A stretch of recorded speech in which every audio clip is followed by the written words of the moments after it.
আসসালামু আলাইকুম, সবাইকে ওয়েলকাম জানাচ্ছি। সকালের প্রোগ্রামটা তো আপনাদেরকে ছোটোখাটোভাবে আমি ভিডিওতে দিয়েছিলাম। এটা আমাদের 12টার দিকে আরম্ভ হয়েছিল, 12টা 11টা 12টার দিকে। আমি যে দেখি আরম্ভ অলরেডি হয়ে গেছে, আমার দেরি হয়ে গেছিলো নিচে নামতে। তো যে দেখি মানে ম্যাথ পরীক্ষা হবে আর কি, ম্যাথ দেওয়া থাকবে ওখানে, যে সবার আগে করে নিয়ে যেতে পারে ওইটাই। একবার তো হলো, তারপরে মেয়েদের হয়েছে। এদিকে স্টল দিয়েছে। আমাদের এই আপাটা কিন্তু যশোরের, হোপের এখানে থাকে। তুহিন ওনার ভাই বললো যে আমাদের ভাইদেরকে চিনে।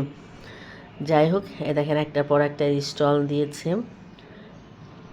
এবার একটু স্টল আমাদের এখানে কমই দেখলাম, নাহলে অনেক বেশিই হয়, তারপরেও কম না। কিন্তু এভারেজে দেখা গেছে যে গত আরও 2 বছর 3 বছর আগে যেরকম হতো তার থেকে একটু কম। 3 পিসের দোকান ছিল, বেডশিটের দোকান, বাচ্চাদের গেঞ্জি কাপড়, কসমেটিক্স, খাবারের দোকান, পিঠা, এগুলো তো ছিল। এটা নতুন বউ কিছুদিন আগে যে জানুয়ারিতে বিয়ে খেয়েছি, তো ওই ভাবি প্রতিবারই দেয় এখানে স্টল। এ দেখেন পিঠার বাহার, অনেক রকমের পিঠা টুকটাক কিনে খেয়েছি।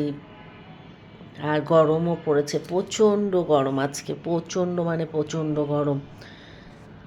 পিঠাটাই আমার একটু কিনে খাওয়া হয়, কারণ তেমন তো পিঠা বানানো হয় না। যেগুলো আমি বানাই না বা বানাইতে পারি না সেগুলো পিঠাই আমি একটু ট্রাই করি। আর এখানে খেলনা আরও অনেক ছিল, আমার মনে হয় ম্যাক্সিমাম আধা ঘন্টা থেকে 1.5 ঘন্টা লাগছে বিক্রি করতে। এটা সব সময় হয়, খেলনা আনার সাথে সাথেই সব সেল করে ফেলে, ছেলে পেলে কিনে ফেলে একদম। আর এটা হচ্ছে অরণিদের খেলা ছিল, যে অনেকগুলো জিনিস ছিল, মনে রেখে লিখতে হবে, কে যে সবচেয়ে বেশি মনে করে লিখতে পারবে সেই ফার্স্ট সেকেন্ড থার্ড হবে। তো অরণি থার্ড হয়েছে এখানে। বেশ অনেকগুলাই মনে করে, দেখেন দাঁড়িয়ে আছে, দেখতেছে, একদম সরে না ওইখান থেকে। আর এই জুসটা পরে খেলাম, যেহেতু আমরা ওখানে একটু দায়িত্বের মধ্যে ছিলাম অনেক কিছু। আর এখানে আমাদের খেলা হচ্ছে, এই যে বাস্কেটের ভিতরে বল দিতে হবে, কয়েকজন খেলার পর তারপরে আমি গিয়েছি ওইখানে, বলটা আমার ভিতরে গিয়েছে, তারপরে ওটা পড়েছে, এই জন্য কোনো সমস্যা নেই, ধরা হয়েছে আর কি। আমি কি হয়েছি জানেন, আমি ফার্স্ট হয়েছি এই বাস্কেটবলের। 6টা বল ছিল, আমি 6টা বলই ফেলতে পেরেছি একদম।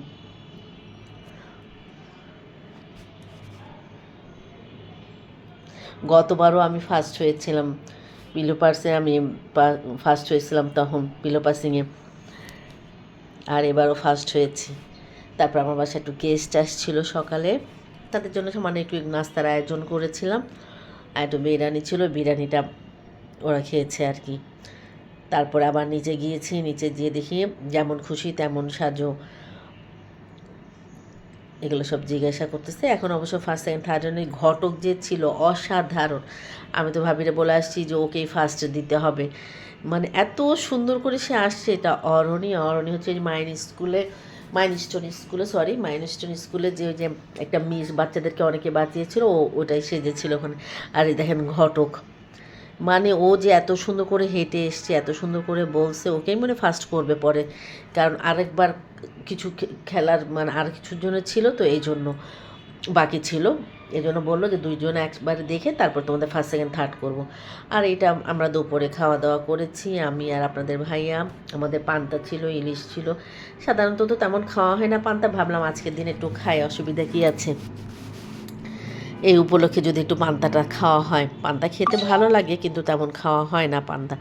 এটা ডাল ভর্তা করেছিলাম, আমের আচার ছিল, ইলিশ মাছ ভাজা, আর গরুর মাংস দিয়েও কিন্তু পান্তা খেতে অনেক মজা। আমি নিয়েছিলাম কিন্তু আসলে আমি খাইনি, মানে এত গরম, এত পরিমাণে পানি, তরমুজ খেয়েছি, যার কারণে ভাত আমি তেমন, মানে যেমন আমার খাওয়ার একটা আগ্রহ ছিল যে পান্তা ভাত খাবো, সেই মনে বছর হয়ে গেছে খাই না। তো যাই হোক, তেমন খেতে পারি নাই, প্রচণ্ড গরম লাগছিল। খাওয়া দাওয়া করে আবার নিচে গিয়েছি, আপনাদেরকে আবার দেখাবো। সবাই ভালো থাকবেন।